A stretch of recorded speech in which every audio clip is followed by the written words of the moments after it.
My name is Sarah Bohn. I study California's economy and labor market at PPIC. In this brief video, I'll be providing a snapshot of California's economy through the lens of the labor market. There's both good news and bad news, with challenges remaining from the deep recession we're still recovering from. I'll discuss three facets of California's economy: the overall picture, regional trends, and how families are faring. First, the overall picture. I'll highlight a few of the key measures of the job market that economists use when we examine how the economy is doing. These provide us with timely information about how workers are faring and whether businesses are hiring, a sign of economic growth. Over the past year, California's job market has grown at about 1.6%. While that sounds like a pretty small number, it's actually a higher rate of growth than our average over the past 3 decades. The good news is it marks 2 years of job growth in California, after 3 years of severe job loss during the recession. Even better, our job growth rate in California is higher than that of the U.S. overall, and higher than many nearby states and other similarly large states. The sectors of the economy that have been driving our job growth in California include predominantly service industries, such as those in science and technological fields, leisure services, as well as healthcare services. High growth in these sectors has been compensating for job loss in the government sector, in manufacturing, as well as the slow return to job growth in construction. As a companion to looking at job growth, we pay close attention to California's unemployment rate. On this front, our economy is looking up as well. By the end of 2012, we were at about 9.8% unemployment. This marks steady declines from the double-digit peak during the Great Recession.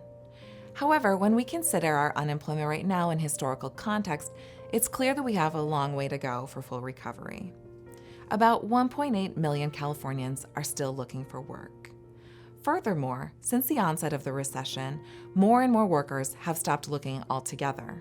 Going forward, we will be looking for further improvements in our unemployment rate, as well as some turnaround in the job participation rate before we are sure that California's economy is back on track.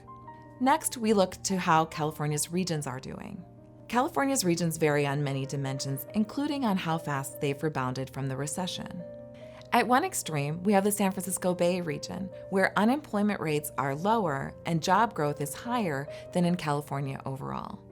This region is home to the Silicon Valley and San Francisco City, where many employers are among those leading job growth in the nation overall.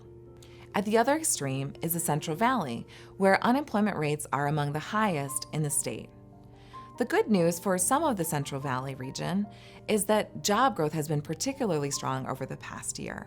For example, in San Joaquin and Fresno counties, jobs have been added over the past year at a much higher rate than in California overall. However, there is some evidence that most new jobs in this region are for workers with some post-secondary education. This raises concern about a potential mismatch between the type of jobs available and the preparation of workers looking for employment. This brings me to my last point. How are California's families faring in terms of their income? The latest evidence that we have pertains to the full year 2011. And these data indicate that the middle family in California, otherwise known as the median, was earning about $53,000 a year. This is a bit higher than the middle family in the US, but our higher cost of living in California eats away somewhat at that advantage. Median family income in California has been falling continuously since the recession and has yet to turn around. The families that have been doing, on average, better are those with higher levels of education. They had higher income before the recession, saw smaller declines during the recession, and more quickly returned to growth. This is not too surprising, given that job growth has been strongest in industries that employ a high share of highly skilled workers. Going forward, one of the keys to keeping California's engine running is ensuring that we have a highly skilled workforce.